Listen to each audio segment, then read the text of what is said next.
Practice makes a man perfect. Hello learners, আজকে আমরা একটা গুরুত্বপূর্ণ ক্লাস করতে যাচ্ছি। সেটা হচ্ছে আমাদের 10 নম্বর ক্লাস।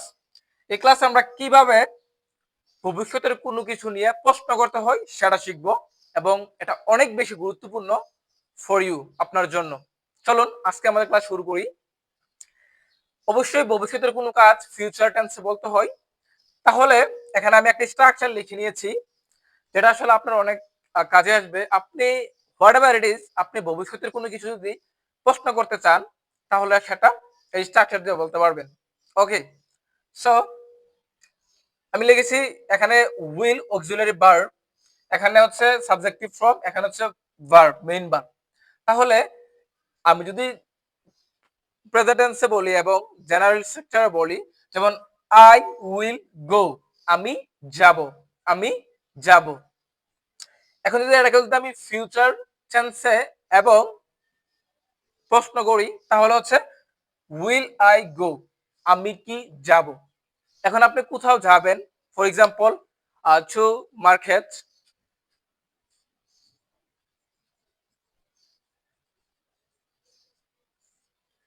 আপনি বাজারে যাবেন। এখন আমি বলি উইল আই গো, আমি কি যাব, কোথায় যাব, টু মার্কেট, বাজারে, টু মার্কেট, বাজারে। তাহলে উইল আই গো, আমি কি যাব, কোথায় যাব, টু মার্কেট, বাজারে। আমি কি বাজারে যাব, বললাম we will go to market, আমরা বাজারে যাব। এখন আপনি যদি বলেন আমরা কি, আমরা কি বাজারে যাব, তাহলে কি হবে, will we go to market, আমরা কি যাব, কোথায় যাব, টু মার্কেট, বাজারে। তারপরে ইউ উইল গো, তুমি যাবে, কোথায় যাবে, টু মার্কেট, বাজারে। আপনি বলেন will you go to market, তুমি কি বাজারে যাবে। তার মানে হচ্ছে আপনি এখানে সাবজেক্টের আগে অক্সিলারি ভার্বটা নিয়ে এসে একটা প্রশ্ন করে ফেলছেন, ঠিক আছে। তারপর again you will go to market, তোমরা কি বাজারে যাবে। বললাম যে will you go to market, তোমরা কি বাজারে যাবে। এখানে অ্যাসার্টিভ সেন্টেন্সে আমরা বলি তুমি বাজারে যাবে। এখন বলতেছি তোমরা কি, মানে আমরা শিখতেছি কিভাবে প্রশ্ন করতে হয়। তারপরে they will go to market, তারা বাজারে যাবে, ভবিষ্যতে যাবে। বললেন will they go to market, তারা কি বাজারে যাবে।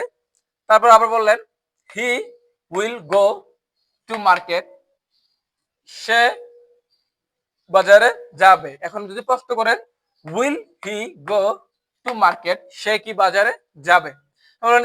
Will she go to market, সে কি বাজারে যাবে। এখানে আমি বাজারটা লিখি নাই, জায়গা কম থাকার কারণে। তারপরে will it go to market, ইহা কি বাজারে যাবে।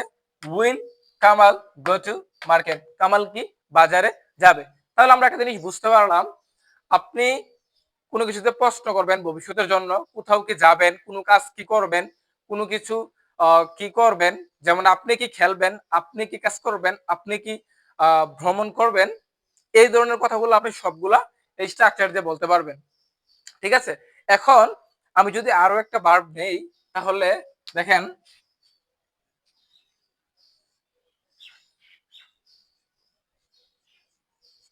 প্লে, প্লে অর্থ খেলা করা, প্লে অর্থ খেলা করা। এখন যদি বলি উইল আই প্লে, আমি কি খেলবো, উইল আই প্লে, আমি কি খেলবো। উইল উই প্লে, আমরা কি খেলবো।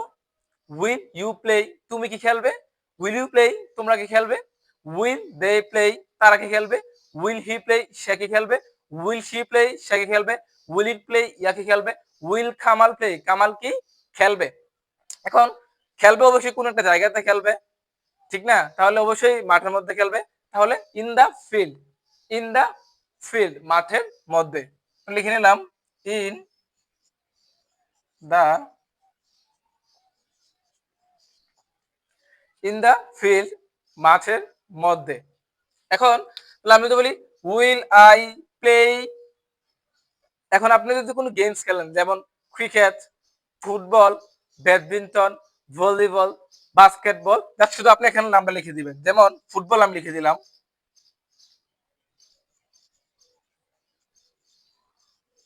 ফুটবল, ঠিক আছে। বললাম যে will I play football in the field, আমি কি মাঠের মধ্যে ফুটবল খেলবো।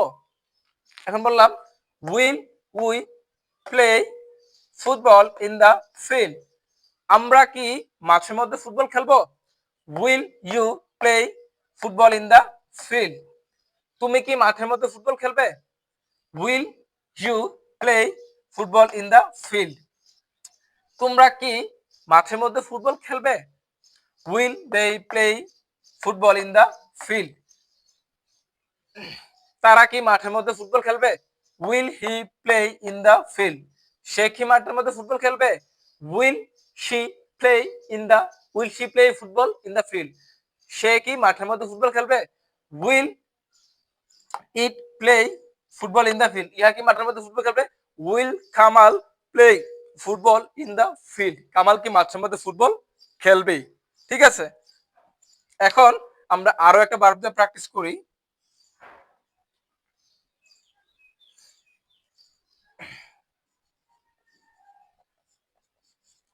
রাইট অর্থ লেখা, রাইট অর্থ লেখা। তাহলে আমি যদি বলি উইল আই রাইট, আমি কি লিখবো, কি লিখবো। এই স্টোরি দিলাম, এই story, will I write a story, আমি কি একটি গল্প লিখবো। Will we write a story, আমরা কি একটি গল্প লিখবো। Will you write a story, তুমি কি একটি গল্প লিখবে। Will you write a story, তোমরা কি একটি গল্প লিখবে। Will they write a story, তারা কি একটি গল্প লিখবে। Will he write a story, সে কি একটি গল্প লিখবে। Will she write a story, সে কি একটি গল্প লিখবে। Will it right a story, ইহা কি একটি গল্প লিখবে। Will Kamal right a story, Kamal কি একটি গল্প লিখবে। তাহলে আমরা বুঝতে পারলাম কিভাবে হচ্ছে আমরা একটা স্ট্রাকচার দিয়ে we can make thousands of sentence by using this one structure. Got it? আমরা যদি আরো একটা ভার্ব লিখি, খামর্ত আশা, খামর্ত আশা, তাহলে আমি যদি বলি উইল আই কাম, আমি কি আসবো কোনো লোকেশন অর্থাৎ কোনো প্লেস থেকে, তাহলে সেটা হতে পারে Dhaka, Comilla, Chittagong, Barisal, whatever it is, আমি লিখলাম ঢাকা। ঠিক আছে, তাহলে হচ্ছে ফ্রম অর্থ থেকে, আমি আগে আপনাদেরকে অন্য একটা ক্লাসে শিখিয়েছি ফ্রম অর্থ থেকে কোনো দিক থেকে আসতে আমরা ফ্রম ইউজ করি। তাহলে ফ্রম ঢাকা, তাহলে আমি যদি বলি আমি কি ঢাকা থেকে আসব। Will I come from Dhaka, will I come from Dhaka, আমি কি ঢাকা থেকে আসব। তারপর বলি আমরা কি ঢাকা থেকে আসব, কি হবে। Will we come from Dhaka, আমরা কি ঢাকা থেকে আসব। Will you come from Dhaka, তুমি কি ঢাকা থেকে আসবে। Will you come from Dhaka, তোমরা কি ঢাকা থেকে আসবে।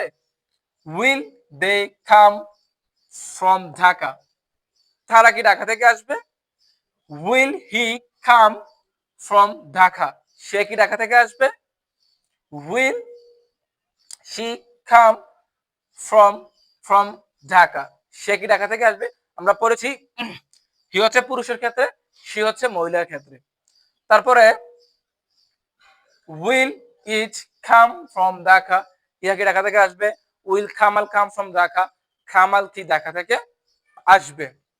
তাহলে আমরা বুঝতে পারলাম কিভাবে হচ্ছে ভবিষ্যতের কোনো কথা যেটা দিয়ে আমরা ভবিষ্যতের প্রশ্ন করা বুঝাবো, ওই জিনিসটা আমরা এই একটা স্ট্রাকচার দিয়ে শিখে ফেলেছি। এখন আপনাদের কাজ হচ্ছে আপনারা এখানে, এটা আমার 10 নম্বর ক্লাস, যেহেতু আপনাদেরকে আমি অলরেডি কয়টা ক্লাস করেছি, 9টা ক্লাস করেছি। এন্ড এটা হচ্ছে আমার 10 নাম্বার ক্লাস। তাহলে আমি বলেছি প্রত্যেকটা ক্লাসে আপনারা 10টা করে ভার্ব নিবেন।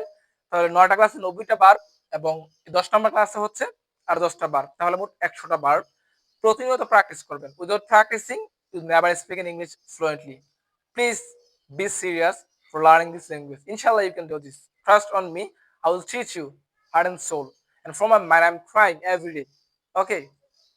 তাহলে আপনারা হচ্ছে আপনাদেরকে আমি কিছু প্রিপোজিশন শিখিয়েছি।